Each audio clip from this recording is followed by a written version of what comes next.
From Gregory, Bovino questioned. What brought you to the Big Easy? All cities. To an illegal commits murder. Greeley police say 19-year-old Eduardo Patacorral. What did she say?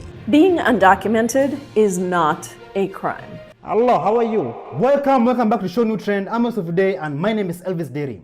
A reporter questioned Gregory Bovino on the streets of New Orleans. Listen to this. How many people did you detain today? Still counting. A lot and still counting. How long do you plan to be here? That is a fantastic question till the mission's accomplished.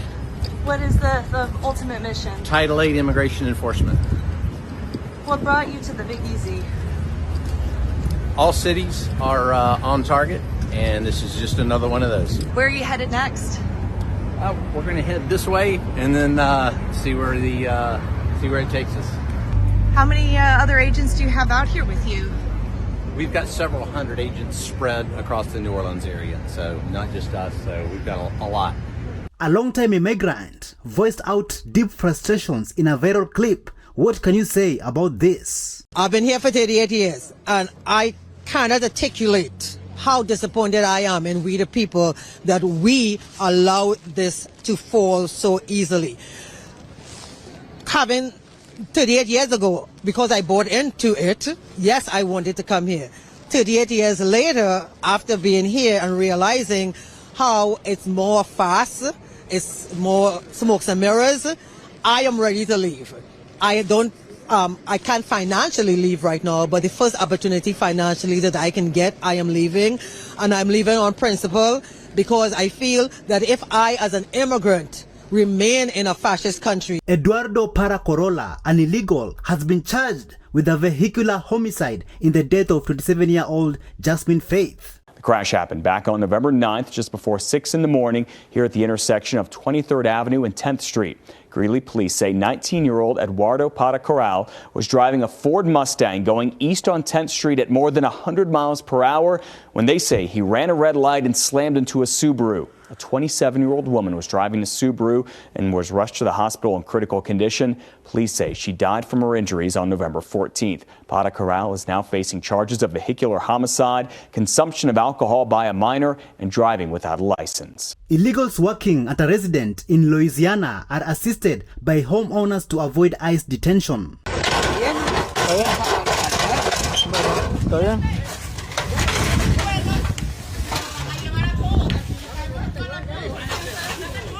Vaya, ahorita. Te vas a tirar por aquí, te vas a subir a la troca. ¿A cuál es esta?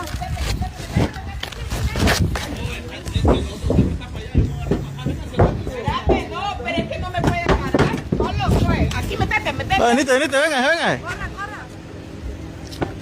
Metete por aquí, metete. Vamos, dale. Dale, rápido. Come on, let's all distract them. Let's just all move la ventana. Vámonos. All right, I'll move our cars at the same time. Okay.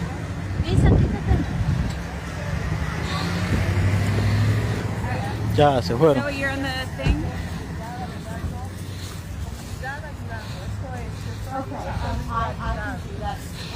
Bueno, gente, se acabó. Lo llevaron.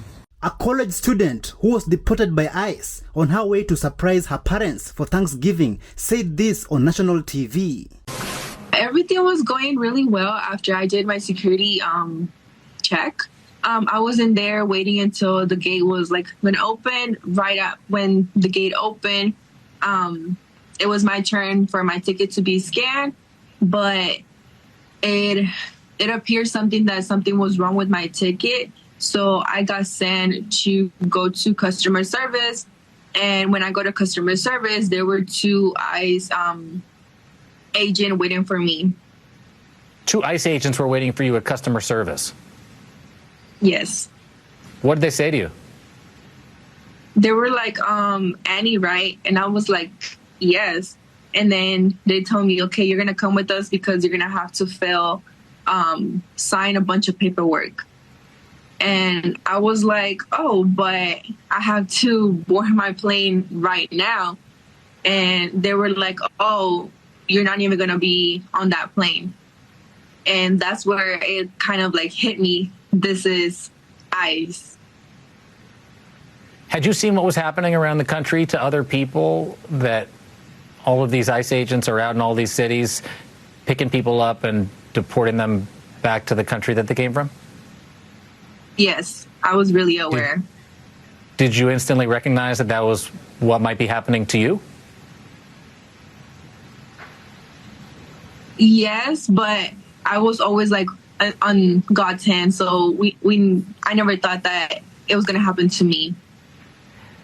Did they tell you, first of all, did you tell them what you were going to do, that you were going home to surprise your mom and dad for Thanksgiving? I told them when I was in the car. And what did they tell you about why they were taking you? The people who basically like arrested me, they didn't tell me the reason why. They just only told me that I had to sign a bunch of paperwork. And that was the only reason that they told me.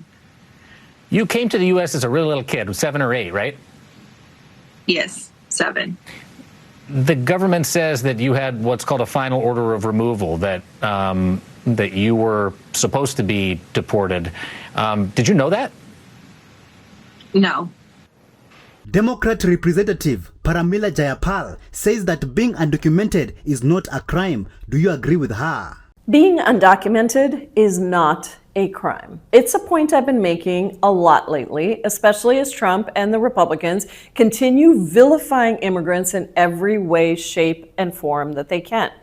But Republicans and some people online are getting very upset with me for saying this, so I want to explain. The act of being present in the United States without legal status is not, standing alone, a crime.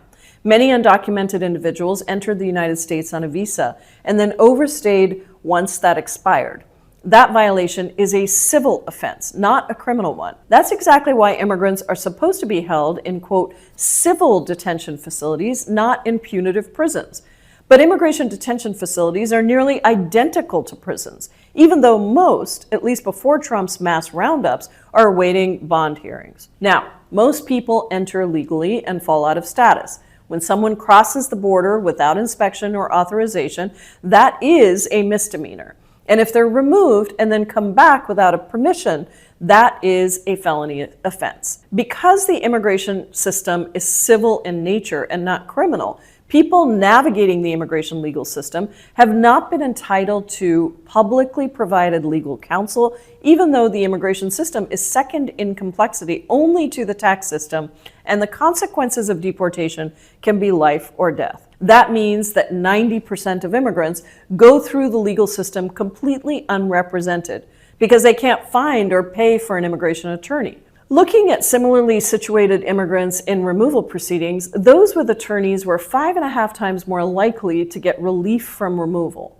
Legal representation also helps our courts to function better. So despite the xenophobic anti-immigrant rhetoric, the phrases criminal aliens or illegal immigrants used to describe people who are undocumented without any other acts of criminality don't match what is actually the law.